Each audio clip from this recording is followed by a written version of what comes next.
Nellore rural నియోజకవర్గ పరిధిలోని 19వ division ముత్యాలపాలెంలో 1, 2, 12, 17 మరియు 19 డివిజన్లలో 1,15,00,000 రూపాయల అభివృద్ధి పనులను ప్రారంభించిన Udayagiri MLA Kakarla Suresh, rural MLA Kotamreddy Sridhar Reddy మరియు టీడీపీ నాయకులు కోటంరెడ్డి గిరిధర్ రెడ్డి.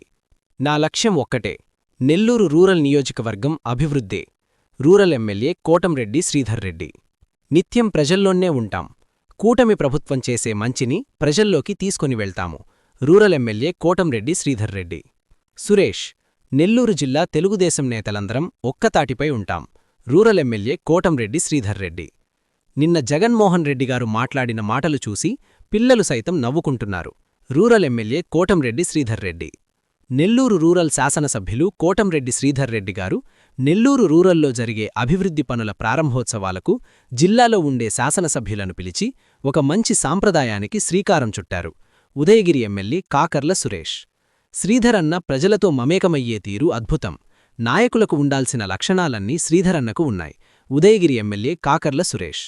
పై కార్యక్రమంలో క్లస్టర్ ఇన్ఛార్జీలు, కో క్లస్టర్ ఇన్ఛార్జీలు, కార్పొరేటర్లు, డివిజన్ అధ్యక్షులు, అనుబంధ సంఘాల అధ్యక్షులు, Telugu Desam party, Janasena, BJP party నాయకులు, కార్యకర్తలు తదితరులు పాల్గొన్నారు. తెలుగుదేశం పార్టీ కూటమి అధికారంలోకి వచ్చిన తర్వాత చంద్రబాబు నాయుడు గారు ముఖ్యమంత్రిగా రాష్ట్రం అంతా కూడా ఒక పక్క సంక్షేమం, మరో పక్క అభివృద్ధి కార్యక్రమాలు, మరో పక్క ప్రపంచంలో రాజధాని లేని ఏకైక రాష్ట్రం ఆంధ్రప్రదేశ్కి అద్భుతమైన రాజధాని అమరావతి నిర్మాణం, రాష్ట్రం దశ దిశ మార్చే పోలవరం పరుగులు పెట్టిస్తూ మన పెట్టిన ఆంధ్ర రాష్ట్ర ప్రజలందరూ కూడా కోట్లాది ప్రజలు ఎదురు చూస్తూ ఉన్నారు.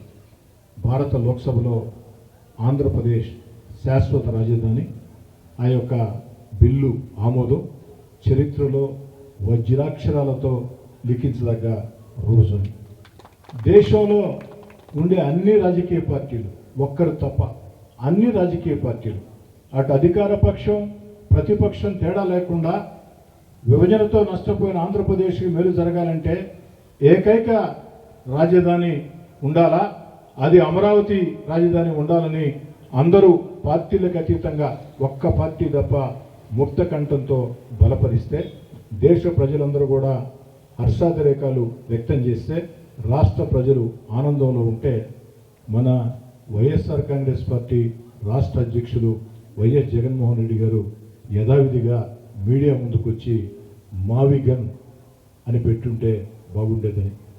నిజంగా చిన్నపిల్లల సైతం నవ్వులాటగా మాట్లాడుకునే పరిస్థితి. ఈ సందర్భంగా జగన్మోహన్ రెడ్డి గారు నేను అడుగుతూ ఉన్నా, అయ్యా జగన్మోహన్ రెడ్డి గారు, గత ఎన్నికల వేళ నేను ముఖ్యమంత్రినైనా అమరావతి రాజధాని కొనసాగుతుంది, నేను అమరావతిలో ఇళ్లు సైతం కట్టుకున్నా, నన్ను నమ్మండి, ఆంధ్రప్రదేశ్ ఏకైక రాజధాని అమరావతి అని చెప్పినటువంటి మీరు అధికారంలోకి వచ్చిన తర్వాత 3 ముక్కలాటాడి 3 రాజధానుల పేరుతో రాష్ట్రాన్ని సర్వనాశనం చేసి రాష్ట్ర ప్రజలందరూ కూడా మిమ్మల్ని 11 సీట్లకు పరిమితం చేస్తే ఈనాడు వచ్చి మళ్ళీ తగుదనమ్మ అంటూ మావిగాన్ మావిగాన్ మావిగాన్ అంటున్నావు.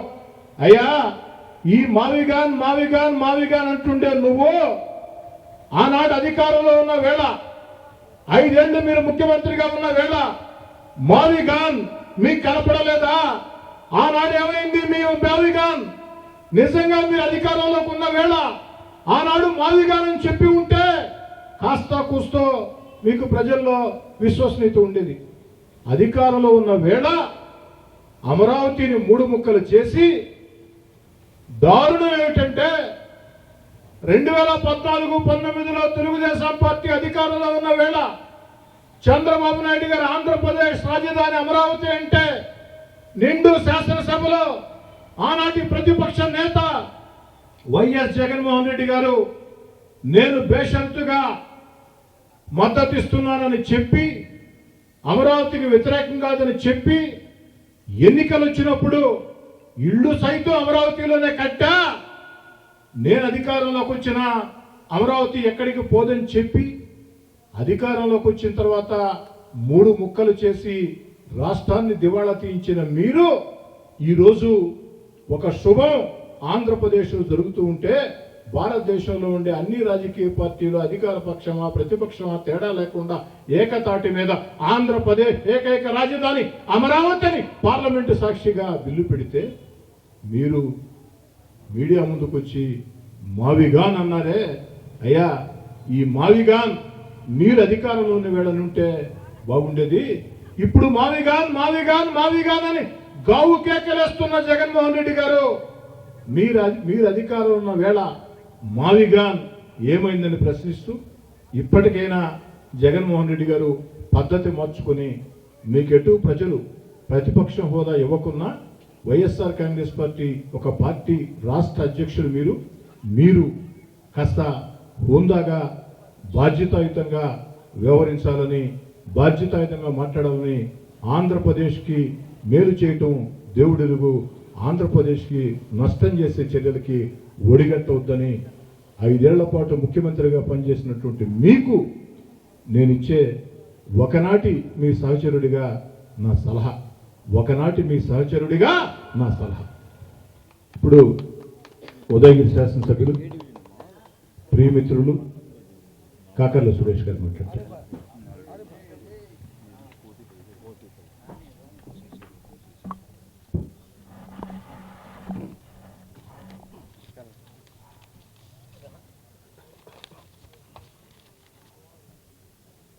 అందరికీ ముఖ్యంగా నెల్లూరు రూరల్ నియోజకవర్గంలోని మన 4 డివిజన్లలో ఈ అభివృద్ధి కార్యక్రమం 1,17,00,000తోటి ఈ అభివృద్ధి కార్యక్రమానికి నన్ను ఇక్కడికి అన్న మాట్లాడారు. ఇప్పుడు దాకా శ్రీధర్ అన్నని నాకు దాదాపుగా ఒక 5-6 ఏళ్ళు సీనియర్ శ్రీధర్ అన్న. వారు విద్యార్థి నాయకుడిగా ఉన్నప్పుడు కూడా మేము కొంత విద్యార్థి దశలోనే కొంత లీడర్షిప్లో ఉన్నాం అక్కడ. నేను పుచ్చిరెడ్డిపాళెంలో చదివినప్పుడు వారిని చూస్తా, అమెరికాలో ఉన్నా కూడా శ్రీధర్ అన్న నాయకత్వాన్ని చూస్తా, ఆయన ప్రజలతో మమేకమయ్యే తీరు కానీ, ప్రజానాయకుడిగా ఎప్పుడో ఎల్లుండాల్సిందన్న ఖచ్చితంగా అది జరిగి తీరుతుందని నేను మనస్ఫూర్తిగా కోరుకుంటా ఉన్నాను. వారు ఇంకా ఎన్నో బాధ్యతలు చేయగలరు సక్సెస్ఫుల్గా. అందరినీ ఆదరించే మనస్తత్వం, అందరినీ పలకరించడం కానీ, ఒక నాయకుడికి ఏ లక్షణాలు అయితే ఉండాలో ఆ లక్షణాలు అన్నీ కూడా శ్రీధర్ అన్నకి పుష్కలంగా ఉన్నాయి.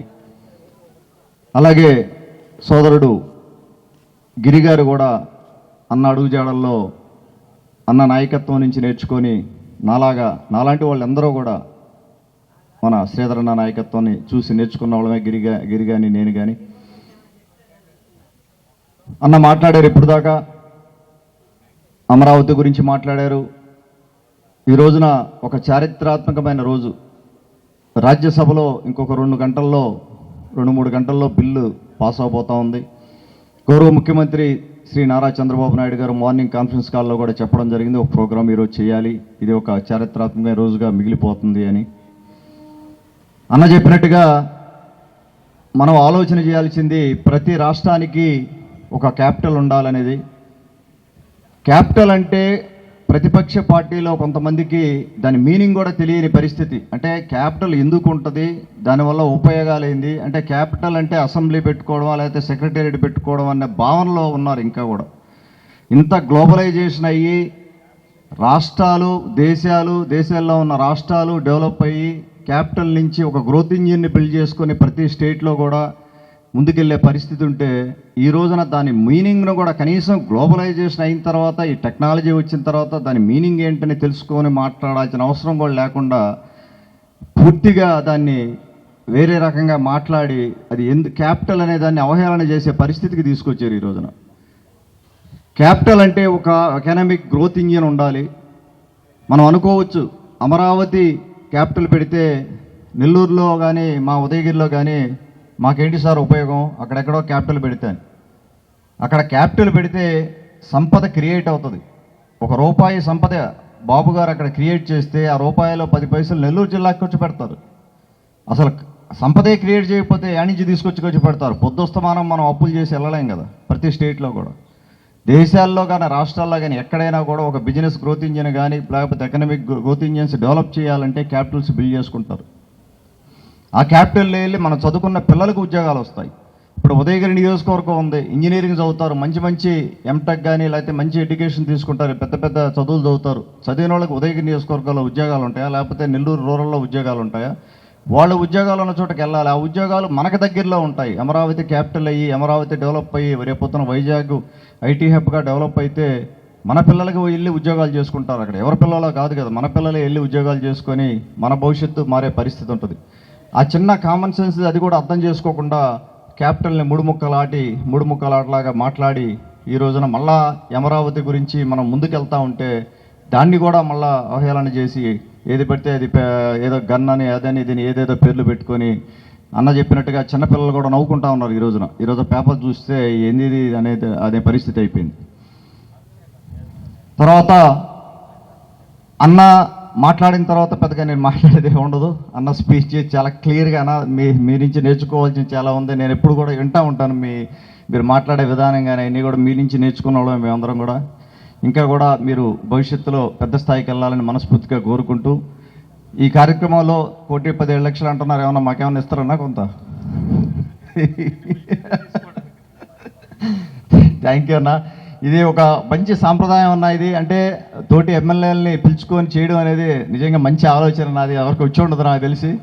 మీరు అందరూ ఎమ్మెల్యేని పిలవడం, ఇక్కడ పిలవడం, తర్వాత అది జాబుల్లో కూడా అంటుంటారు రొటేషన్ పద్ధతిలో గైడ్ కింద కోచ్ కింద వేరే వాళ్ళతో ఉంటా ఉంటే మనం కొంత నేర్చుకునే పరిస్థితి ఉంటుంది.